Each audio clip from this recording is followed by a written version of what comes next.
Bien, ahí están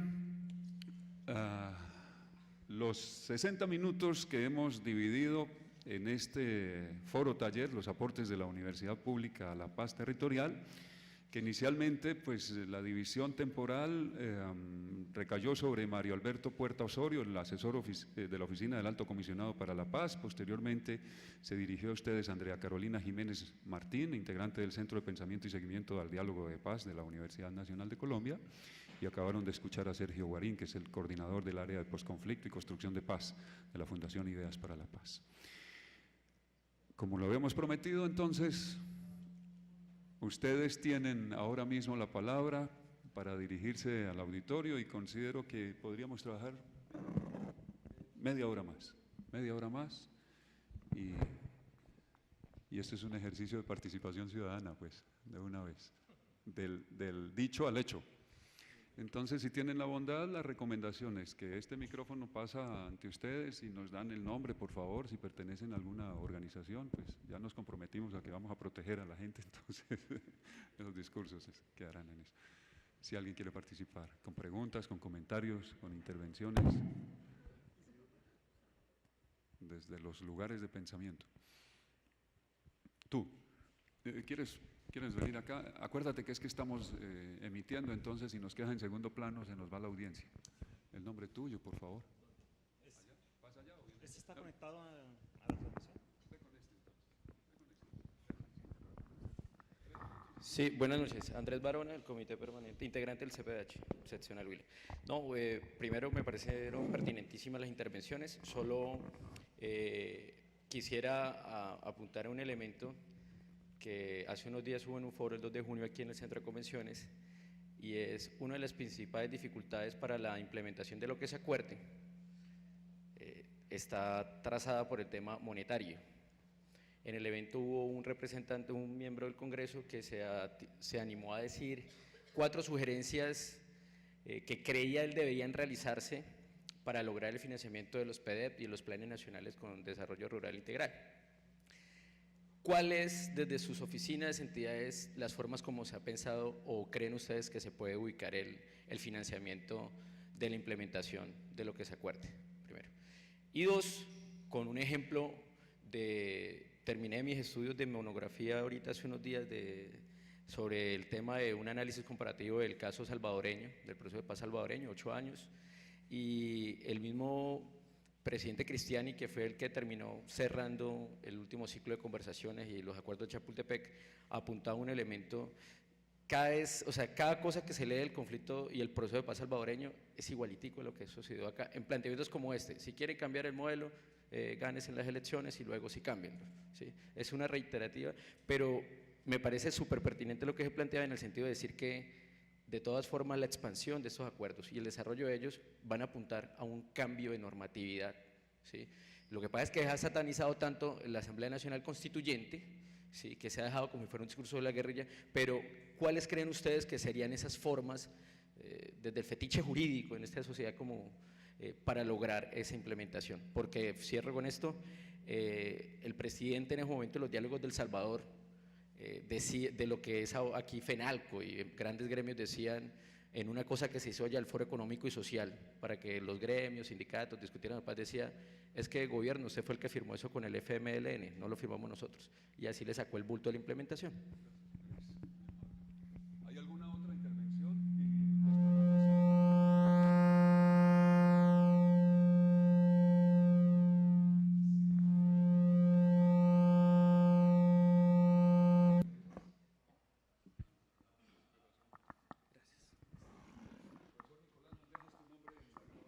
Gracias. En este puedo abrir. ¿Está prendido eso?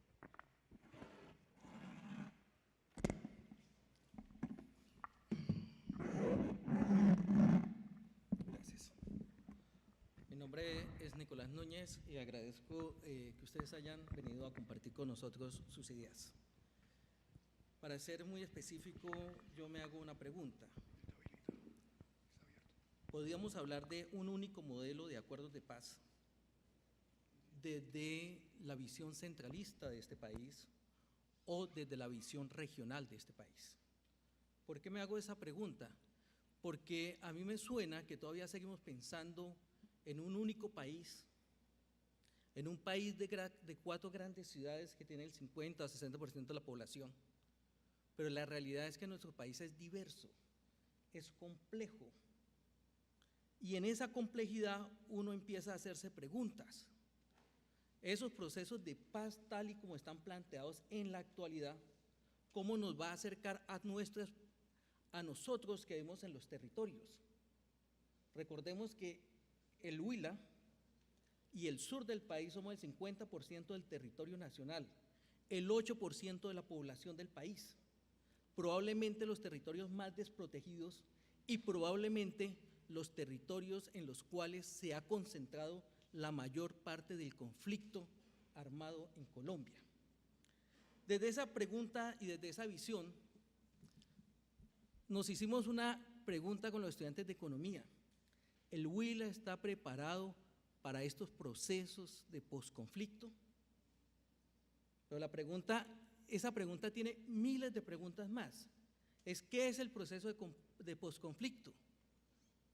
Estamos claros, no es firmar el documento, es construir paz. ¿Pero a qué paz nos referimos? ¿A unos modelos de gobierno y economía tal y como vienen hasta el día de hoy?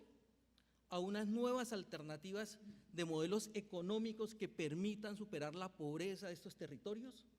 ¿O simplemente es abrirle la puerta a unos actores que están presentes pero que no son válidos socialmente? Entonces uno queda allí con esa dificultad. Nosotros nos preguntamos, bueno, ¿y qué pasa en el Huila? Mire, les cuento, en el año 20 llegó el primer hidroavión al Huila.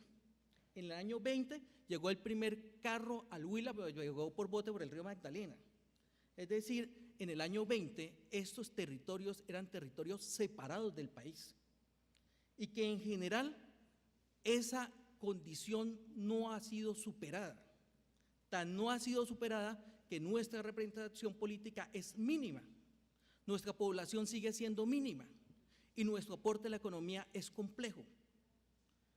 Cuando uno se pregunta eso, uno dice, bueno, pero ¿qué tenemos nosotros para acercarnos y discutir en este nuevo proceso de posconflicto?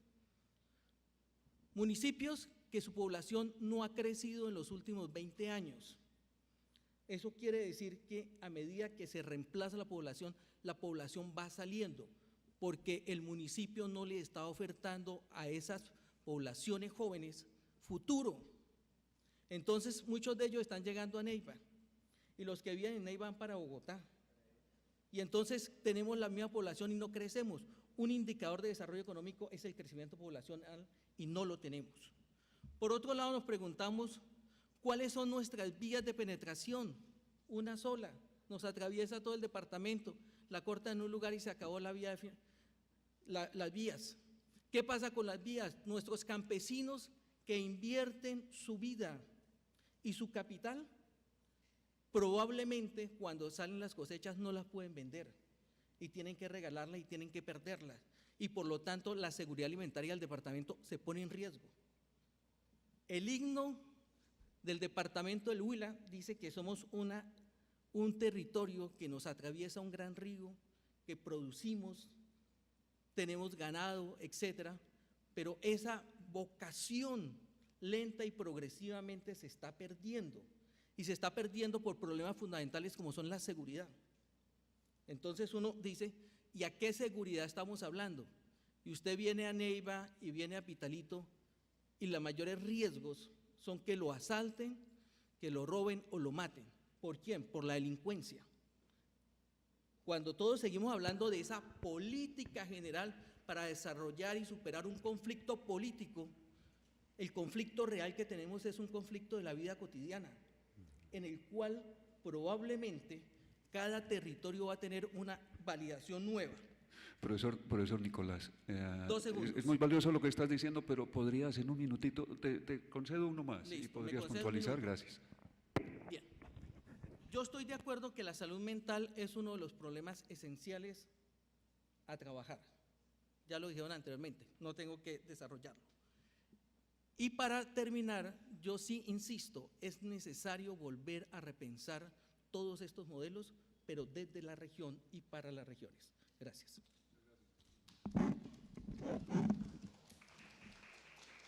Bien, tenemos 2 intervenciones y con esas ya tenemos una idea de participación del público. Bueno, hagamos una tercera y listo. Tú, Pechán y después tú. Listo. ¿Vas al atril si quieres? Para que no me despojes de este poder. Bueno, muy buenas tardes para todos. Mi nombre es Astrid Flores.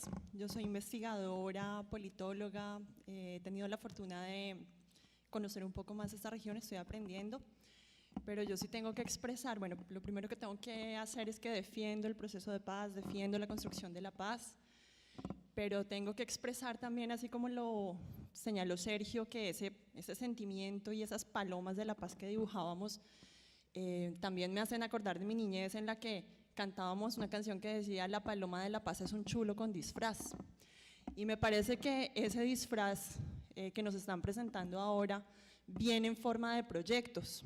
Y en esos proyectos, los campesinos, las mujeres, los indígenas, no están teniendo un rol fundamental para poder, digamos, adueñarse de esas reformas institucionales que vienen en camino.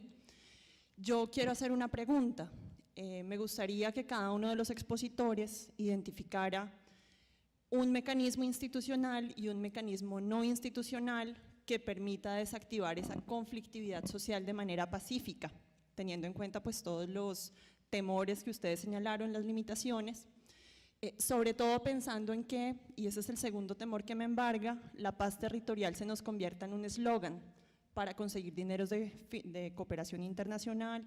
Hoy todo el mundo nos habla de paz territorial y esa paz territorial ya la vienen construyendo las comunidades. Los procesos sociales populares en el Huila son supremamente fuertes, son activos, y esas voces son las que yo creo proyectos como Agenda Social Regional están visibilizando. Entonces, ahí la voz está. Mi pregunta es, ¿cuáles son los mecanismos para visibilizarlos? Gracias.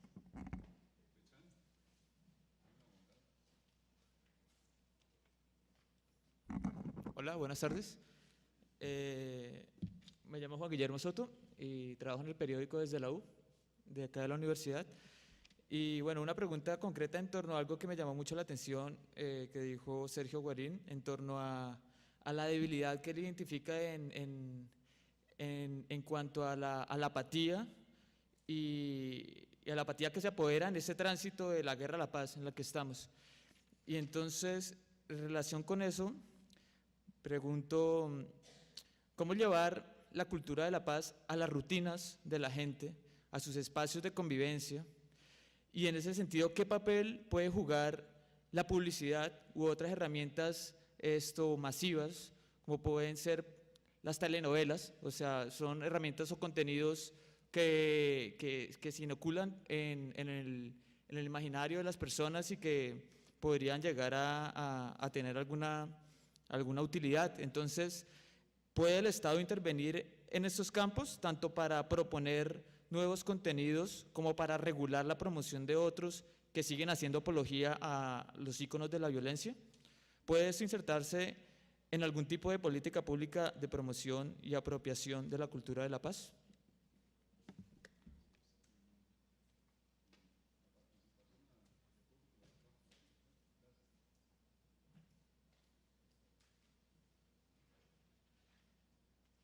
Bueno, buenas noches a todos. Mi nombre es Loriet Macías.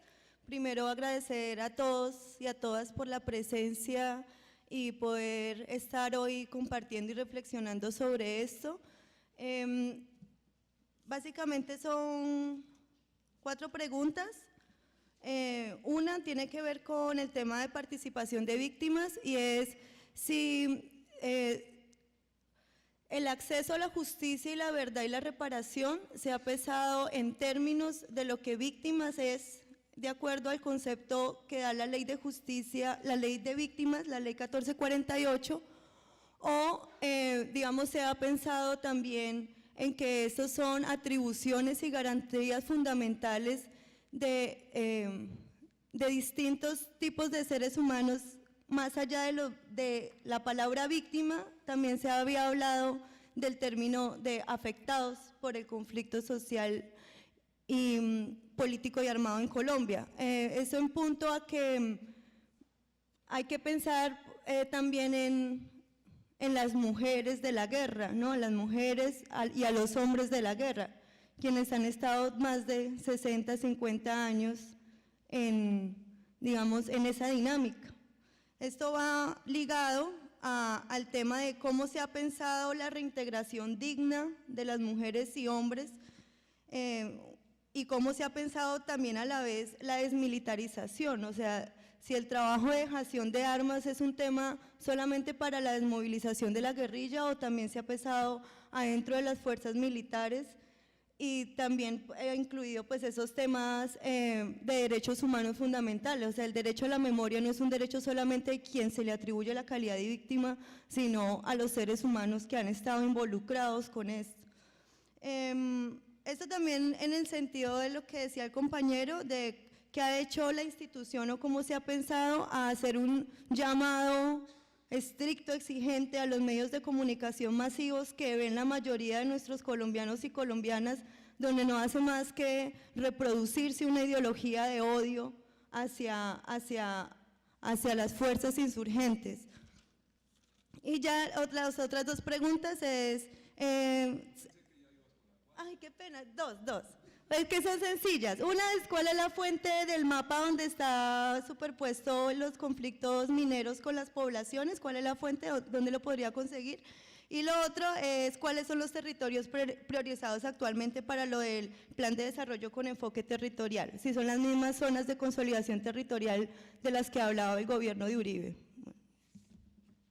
Bien, muchas gracias por tu participación. Yo creo que hay tantas preguntas que podemos dejar para mañana, porque, ¿cierto? Mañana hay que estar a las 8 aquí otra vez, entonces, pues es justo que empleemos, creo, unos 15 minutos más, que se pronuncien ustedes de 5 minutos, que dará pues mucha tinta por servir en la escritura y la dejamos para mañana. Con eso podemos abrir mañana el evento, Juan Carlos, si tienes a bien. Entonces, empecemos con Andrea, que te tengo más cerca. ¿Sí? ¿Quieres abordar? Pues sí, yo creo que está bien, porque ya ustedes también pueden estar cansaditos. Bueno, no han sido muy generosos con el tiempo, entonces, en efecto, en los 5 minutos creo que no lograré avanzar mucho. Voy a empezar por la primera pregunta sobre el tema del rediseño institucional. Digamos, yo creo que es importante reconocer que de los acuerdos de paz, en efecto, se tiene que generar un rediseño institucional que haga posible muchos procesos para implementación. Ahora, que la implementación sea vía a través de Asamblea Nacional Constituyente, digamos que no creo que por ahí sea el camino. Ahora, que debamos pensarnos la Asamblea Nacional Constituyente, sí me parece que es importante, pero no limitada en términos de la implementación de los acuerdos. ¿Por qué? Porque justamente un poco lo que aquí se ha señalado y en otros espacios es que la negociación del conflicto armado no recoge la multiplicidad de horizontes de sentido que hay para pensarse la sociedad colombiana. En consecuencia, la Asamblea Nacional Constituyente no debería quedar amarrada a una lógica de la implementación de los acuerdos. Sin embargo, pensándonos en ese escenario de construcción de paz, yo creo que sí hay que plantearle preguntas al orden jurídico vigente. Y yo creo que la Constitución del 91 tiene muchas limitaciones para avanzar en ese escenario de construcción de paz. Si nosotros recordamos lo que fue la Constitución del 91, la Constitución del 91 se nos presentó como un pacto de paz. De inicio tenía ya algunas limitaciones para avanzar en ese proceso, pero las reformas de las que ha sido objeto la Constitución, las 30 y pico, 40, no tengo con exactitud el número, realmente limitan bastante ese ejercicio. Entonces a mí me parece que sí podemos tener en el escenario el debate de la Asamblea Nacional Constituyente, pero en una perspectiva mucho más amplia.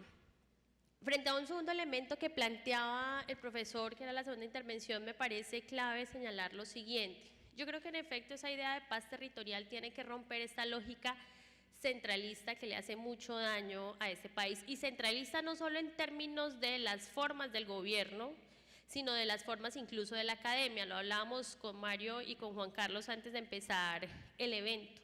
Realmente la academia colombiana también ha sido profundamente centralista, y hay que romper esas lógicas centralistas que hagan posible que las universidades regionales se proyecten y ayuden a dinamizar todos esos procesos de paz territorial. Y ahí yo creo que hay un punto clave en lo que decía el profesor Nicolás con el dato que nos daba del sur, del 50% del territorio, pero el 8% de la población. Yo creo que eso lo tenemos que discutir, es decir, el criterio de representación territorial no se puede limitar al número de la población que está presente en el territorio. Es decir, muchos territorios colombianos con una población no numerosa han sido los más afectados por la guerra, estas injusticias territoriales que he señalado. Yo creo que es importante ampliar el sentido de la representación y ampliar el sentido de la lógica de la representación de los territorios más allá de si son el 8% o el 10%, porque eso creo que también hace mucho daño. Un tercer elemento rápidamente que señalaba Astrid sobre los mecanismos institucionales y no institucionales, yo quisiera detenerme, bueno, en los mecanismos institucionales creo que es necesario unos rediseños que hagan posible que en efecto se pueda implementar esa paz, por ejemplo, con garantías para las organizaciones, para las sociedades, pero me quiero detener detener es un decir, en los mecanismos no institucionales. Yo creo que es importante reconocer en este horizonte de paz territorial, un poco en perspectiva de paz en disputa, y es que las organizaciones sociales en efecto tienen muchas prácticas, propuestas y formas que vienen desarrollando de tiempo atrás de organizar sus territorios. Y entonces se deben reconocer esos mecanismos y esas prácticas que no son unas, sino son diversas que tienen las organizaciones de organizar sus territorios. Por ejemplo, acueductos comunitarios. Son mecanismos que hoy la institucionalidad quiere formalizar y ha empezado a ponerle una serie de trabas a los acueductos para que los acueductos no se puedan desplegar. Miren, yo creo que los acueductos es una de las formas organizativas más potentes para garantizar que las comunidades permanezcan en su territorio, porque es la posibilidad de tener al acceso a un recurso vital. Entonces, creo que en esta discusión de paz territorial eso debe estar en el horizonte de la discusión. Un cuarto elemento o una cuarta pregunta que se problematizaba y es el tema de la publicidad, de los medios de comunicación, y yo creo que en efecto todos y todas estamos aquí convocados a ayudar a construir unos elementos más favorables a la paz en Colombia, y ahí los lenguajes comunicativos juegan un papel fundamental. Yo creo que ahí tenemos que ser profundamente creativos. El fin de semana estaba en Cali y me preguntaban los chicos, bueno, profe, pero ¿cómo hacemos? ¿Youtubers? No sé qué. Le dije, todas las formas posibles que podamos explorar que nos ayuden a avanzar y atraer a la audiencia para pensarnos la paz, creo que son claves. En efecto, me parece que el tema comunicativo ahí es central. Yo quisiera ahí destacar que hay un punto bien importante en los acuerdos, en el punto 2, en el tema de comunicación, que abre escenarios para radios comunitarias, por ejemplo, que hoy tienen bastantes limitaciones para su acción en el territorio por la dificultad que ustedes conocen de acceder a la frecuencia. Bueno, no sé muy bien los elementos técnicos. Y un último momento, porque ya se me acabaron mis 5 minutos, y solo voy a tomar una pregunta que hacía la chica en la última intervención, y es el tema de las víctimas. Miren, a mí me parece que el punto y todo el tema de la Jurisdicción Especial para la Paz nos tiene que poner en un escenario de entender también las memorias como una disputa. La memoria del conflicto no la puede hacer simplemente desde la lógica que el gobierno quiera o que las insurgencias quieran. Yo creo que ahí la sociedad tiene un papel fundamental de pensarse la construcción de la memoria, porque es que pensarse la construcción de la memoria, aquí no podemos hacer olvido, aquí tenemos que reconstruir lo que ha pasado, porque necesitamos también reparar el daño que tienen no solo las víctimas individuales, sino somos una sociedad víctima, somos una sociedad que le ha tocado naturalizar la guerra y que eso nos ha hecho mucho daño. Entonces me parece que el tema de las memorias también tiene que estar en el horizonte de la disputa. Frente al mapa es un ejercicio, yo hago parte de un grupo de investigación en la Universidad Nacional que se llama el Grupo Teseos, y ahí construimos el mapa con fuentes cruzadas, sobre todo del Ministerio del Interior. Bueno, yo te puedo dar el dato del mapa después. Con eso mis 5 minutos. Bien, gracias Andrea. Mario Alberto, por favor. Gracias. Yo quiero empezar por decir que muy a pesar de las 33 o 34 reformas de la Constitución del 91, y digo muy a pesar porque a mí me parece que gran parte de ellas han sido muy desafortunadas y desestabilizadoras de la Constitución del 91, yo creo que la Constitución tiene los elementos suficientes para la implementación de los acuerdos y para poder sacar adelante los acuerdos logrados en La Habana. No con esto descartando la posibilidad de que en un futuro pueda existir una asamblea constituyente. También a mí, y lo digo ya desde el punto de vista personal, a mí sí me daría mucho temor en este momento una asamblea constituyente por muchas circunstancias que estamos viviendo en el país, pero creo que los acuerdos pueden completamente implementarse con los elementos y las herramientas que tiene la Constitución del 91. Segundo, Astrid planteaba un poco la imagen del chulo disfrazado de paloma, pero si entendí bien, un poco diciendo como ese disfraz no es un disfraz como tan bien constituido porque no genera los elementos suficientes para quienes han sido afectados directamente por el conflicto o por la institucionalidad puedan apropiarse un poco de los acuerdos que se están logrando en La Habana. Y quiero decirle que yo trabajando en esto de manera directa también en algunos momentos he tenido esas preocupaciones, pero creo que si hay algo fundamental que tengan estos acuerdos que estamos logrando en La Habana es generar unos mecanismos de desarrollo en el propio territorio colombiano que no vienen planteados directamente desde los acuerdos logrados en La Habana, es decir, dejan el espacio para que sea en el territorio colombiano donde puedan efectivamente llenarse y puedan hacerse efectivamente productivos. Temas tan básicos como que desde el 91 tenemos una obligación para sacar adelante un estatuto de la oposición y después de 11 intentos no lo hemos logrado, hubiéramos podido tratar de redactar un estatuto de oposición entre el gobierno y las FARC. ¿Y eso qué presentación tendría? Ninguna. Por el contrario, estamos abriendo el espacio para, hey, démonos una nueva oportunidad para que entre todos los partidos y movimientos políticos lo podamos hacer. O existen los mecanismos en Colombia para, a través de la iniciativa legislativa, que el 5% de la población pueda proponerle al Congreso de la República una transformación y una generación de garantías para los movimientos y organizaciones sociales. No lo hemos hecho, pero por eso planteamos el mecanismo de un espacio nacional para que todas las organizaciones y movimientos sociales puedan repensar a través de unos lineamientos cómo es que debería ser esa implementación de los acuerdos y cómo debería ser esa implementación de esas garantías que queremos para las organizaciones y movimientos sociales. Obviamente esos son pequeños pasos, pero creo que son pasos importantes para empezar a consolidar esa democracia naciente que tenemos todavía en Colombia. Y yo esperaría, a pesar de ser parte del gobierno, que efectivamente el gobierno sea este o el que venga en turno, cumpla efectivamente con los acuerdos que se están logrando, porque en el papel pueden estar quedando muy bien plasmados, pero efectivamente poderlos implementar requiere un esfuerzo aún mayor.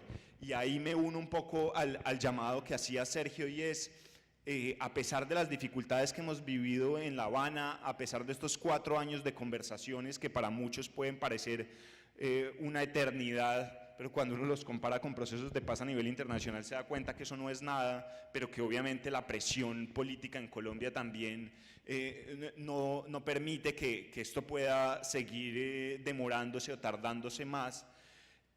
Yo creo que el llamado sí es a que cada uno de los colombianos tiene que estar involucrado en la implementación de los acuerdos, para que ese disfraz no se vuelva un disfraz de papel, sino efectivamente un disfraz que al final efectivamente sea el cuerpo mismo del chulo que estamos dejando atrás. También diciendo un poco, a mí no me gustan esos imaginarios de palomas y esto, porque creo que ya están un poco clichésudos y tenemos que trascender incluso en eso mismo, y ahí me refiero un poco al tema de la publicidad. Y es, yo en estos 2 años de hacer pedagogía de lo que se está logrando en La Habana, me he encontrado con dos escenarios fundamentales, y es, uno, el escenario donde uno llega no a hablar de los acuerdos, sino a mostrar la importancia de lo que está pasando en La Habana, y aparece el personaje que dice, ¿y a mí para qué me está diciendo eso si yo quiero saber en qué consisten las circunscripciones especiales transitorias de paz? Y otro donde uno empieza a hablar muy técnicamente de qué es lo que está pasando allá, y la gente de pronto no muestra el interés necesario por conocer esos acuerdos. Yo creo que el reto en los temas de movilización, más que hacia una refrendación, hacia una construcción de paz, son fundamentales y tienen que fortalecerse cada vez más. Obviamente que necesitamos hacer una movilización importantísima en los próximos 4 meses para que el colombiano se convenza de por qué es importante decirle sí a los acuerdos de La Habana, pero yo creo que no se puede quedar ahí, porque puede que después, ojalá, apabullemos en las urnas y digamos todo el mundo votó por esto y después nadie salga a comprometerse con lo que efectivamente está pasando. Entonces yo creo que la publicidad, si es que se puede llamar publicidad, de lo que está pasando en La Habana tiene que trascender la refrendación, y por eso la importancia de pensar muy bien cómo es que tiene que ser esa movilización. Creo que el tiempo se me acabó y apenas he respondido 2 de las 10 preguntas, pero pues Carolina ya había dado respuesta a otras y le cedo la palabra a Sergio para que podamos concluir un poco. Bueno, un par de comentarios sobre estas preguntas, me parecen todas muy relevantes. Quisiera plantear una reflexión sobre financiación, ya que no se ha mencionado hasta el momento. El planteamiento de nosotros en la Fundación, y esa es la razón por la cual nos hemos excluido intencionalmente del debate sobre financiación, es que estamos haciendo una cuenta mal hecha, porque la implementación de los acuerdos no es una suma de qués, sino una suma de cómos. Es decir, buena parte del presupuesto nacional vigente hoy se puede reorientar hacia los intereses y hacia la implementación de los acuerdos, pero si se cambia la manera de ejecutarlos. El gobierno nacional planteó para este cuatrenio una inversión en el campo, es decir, en el sector rural, agropecuario, cercano al 0.8 del PIB, cercano al 0.8 del PIB. Las estimaciones más ambiciosas sobre mecanismos de reforma rural integral dicen que para que haya una transformación productiva importante en el campo, tenemos que estar invirtiendo entre 1.3 y 1.5 del PIB. Es decir, estamos a, digamos, 0,5 puntos de la meta de inversión, lo cual en términos relativos puede ser muy grande, pero en términos absolutos no lo es tanto. Hay una conciencia acerca de la necesidad de redirigir los créditos, los subsidios, apalancar bienes públicos en el campo, generar proyectos de sustitución apalancados en un acompañamiento integral. Lo que quiero decir con esto es que si nosotros hacemos la cuenta de la implementación, sumando lo que ya tiene el presupuesto nacional y empezando de ahí a sumar lo que significan los acuerdos, es una manera errónea de hacer el cálculo. Además, genera una idea, y es que la paz cuesta un montón. O sea, sostener el país hoy nos cuesta un montón, entonces la paz es un costo adicional, y eso me parece un mensaje absolutamente equivocado. Y eso lo junto con algo que mencionaba Astrid. Yo estoy totalmente de acuerdo con ella en cuanto a que el gran riesgo de esto es que se vuelva una bolsa de proyectos. O sea, si nosotros entendemos la paz territorial como unos escenarios de participación territorial en los que la gente se canibaliza por unos recursos que en últimas concretan es proyectos y no transformación productiva del territorio, pues lo mismo hacemos. Es decir, eso es lo que no puede pasar. Y por eso asombra mucho que lo que esté haciendo ahora el gobierno, por ejemplo, es montar una bolsa de donaciones para empezar a implementar eso. Y uno se pregunta, bueno, ¿y entonces qué? ¿Los formatos de la Unión Europea o son los de Naciones Unidas? Entonces son los campesinos aplicando a tal y tal recurso, y eso es una cosa muy, digamos, una cosa muy sensible. Y creo que eso traza, y me voy por otra línea del tema institucional, como lo mencioné ahí, excúsenme que sea reiterativo con eso, pero en realidad nosotros necesitamos una profunda reforma de la descentralización. Pero es que yo no estoy hablando ahí de, digamos, de filosofía, yo estoy hablando ahí es de plata en los territorios. Hay una gran reforma tributaria que no se quiere lanzar al Congreso y a todos los congresistas les da miedo, pero en realidad lo que se quiere aumentar con la reforma tributaria es el recaudo nacional, y el recaudo nacional es lo de menos para la paz. Lo que hay que subir es el recaudo territorial, o sea, no es la discusión sobre el IVA, sobre el impuesto de renta, la discusión sobre el predial rural, sobre el predial en los municipios, que es la discusión sobre los esquemas básicos de ordenamiento territorial, sobre los planes de ordenamiento territorial, es decir, la capacidad de los municipios y de los departamentos de sacar rentas de su territorio y administrarlas, porque el gran problema del sistema que tenemos hoy es que los territorios mendigan a la nación para que los fondos nacionales paguen los proyectos del nivel territorial, y eso es una lógica absolutamente centrípeta. Eso es absolutamente centrípeta, y así funcionan las universidades, y así funciona la salud. Es decir, ahí necesitamos nosotros en realidad una apuesta muy radical. Rutas de diseño institucional, leyes orgánicas que hay que meterse. No sé si aquí mi colega, mi amigo Mario esté de acuerdo, pero la ley 62, que es la ley de orgánica de planeación, que regula Plan Nacional de Desarrollo y planes territoriales, eso hay que darle una vuelta a ese tema.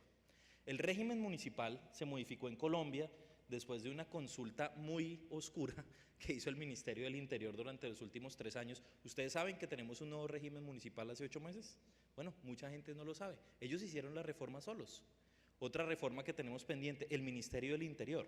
Mire, nosotros tenemos un ministerio que es el de la relación con las regiones, que es el mismo del trámite con los congresistas, lo que muestra cómo es que se ordena el poder en nuestro país. Y es una transacción de políticos en una relación transaccional centro-periferia. Ese me parece que son unas rutas importantes. Sobre el tema constituyente, creo, como se ha dicho aquí, yo creo que no es la vía, entre otras cosas porque me parece que tenemos que evitar lo que nos pasó en el siglo XIX, de una constitución muy liberal por la vía de una reforma a una constitución absolutamente, bueno, digamos medianamente conservadora, en términos de la dinámica del asunto. Quisiera cerrar con unos comentarios, excusándome por lo que no mencioné sobre el tema de apatía, movilización, pedagogía, y yo quiero hacer un comentario, y me excuso si no es muy popular, pero yo creo que hay que evitar una tentación, que es una tentación que viene de la semiología postestructuralista, y es decir, que la publicidad y los medios informan a la sociedad. Yo creo que la discusión más vigente, digamos más contemporánea sobre estos temas, lo que muestra es la relación de causa-consecuencia permanente que hay entre los contenidos y la sociedad. Es decir, una sociedad democrática no da lugar a los contenidos que nosotros tenemos. Si nosotros queremos transformar la sociedad, no hay que transformar los contenidos mediáticos. Hay que transformar las lógicas de relación en la sociedad, y eso genera otro sistema de consumo de contenidos. Porque por la primera vía uno queda muy cerquita de los temas de la censura, que me parece que a la hora de pensar en una ampliación democrática como la que queremos hacer es muy peligrosa. Con esto no estoy diciendo que me gustan los contenidos de los grandes medios de comunicación, a muchos de ellos los aborrezco, pero los invito a pensar también que muchos de esos contenidos bien estructurados, también de grandes medios, han sido bien elaborados y han tenido muy buen recibo. Estoy pensando aquí en ejemplos de eduentretenimiento. ¿Recuerdan cuando se hizo la serie Francisco el Matemático? Que fue una cantidad de gente alrededor de los temas de acoso escolar, discutiendo ese tema, y hay evaluaciones de impacto que muestran el efecto muy positivo que tuvo esa serie, que era de un consumo masivo en la comunidad. O sea, yo creo que las sociedades más democráticas consumen mejores productos. Uno no le puede vender basura a una sociedad que discute con altura, que es lo que le pasa a los productores de medios de comunicación en las sociedades verdaderamente desarrolladas. Si logramos ampliar el debate público, vamos a tener buenos temas. Mire, por ejemplo, lo que está pasando en Bogotá. Excúsenme el ejemplo concreto mío, pero es el mundo en el que yo vivo. Canal Capital desarrolló durante estos últimos años, desafortunadamente ahorita está pagando una deuda política con un cambio de administración, pero desarrolló contenidos de muchísimo nivel y la gente los consumía, o sea, la gente los veía con bastante realidad, porque la gente que está expuesta a una democracia más robusta consume cosas mucho más sofisticadas. De modo que yo lo que diría es, buenos mensajes son el resultado de tener buena deliberación pública. Tenemos que abrir, digamos, como canales de deliberación, y creo que las universidades son claves en eso. La Universidad Nacional tiene un canal de televisión que es Prisma TV, que es un canal en internet, tiene contenidos extraordinarios, conozco los contenidos que está produciendo la Universidad de Cartagena, conozco los de la Universidad Industrial de Santander, realmente yo creo que ahí hay una beta como muy interesante para avanzar. Muchas gracias, muy amables por venir. Andrea Carolina Jiménez Martín, Sergio Guarín, Mario Alberto Puerta Osorio, a ustedes también por asistir a nuestras audiencias en el sistema de televisión y en la radio de la Universidad Surcolombiana, 89.7 FM, también les damos las gracias. Hemos asistido a este foro taller, los aportes de la Universidad Pública a la Paz Territorial, es la primera jornada, mañana volvemos a este lugar sobre las 8 de la mañana. La dirección general es del profesor Juan Carlos Acevedo Restrepo, es nuestro decano en la Facultad de Ciencias Sociales y Humanas. La producción ejecutiva es de Juan Carlos Albarracín Gallego. La dirección de la radio de la Universidad Surcolombiana es de Óscar Iván Forero Mosquera. La dirección de contenidos de Jorge Asad Chávaro Rojas. La coordinación técnica de William Cardoso. Y en la dirección del Centro de Producción Audiovisual de la Universidad Surcolombiana, el profesor Fernando Charri González. Buena noche y camino a casa iremos construyendo nuestras conclusiones y ustedes camino a sus residencias temporales, ¿no? Mañana partirán hacia Bogotá. Muchas gracias. Buena noche.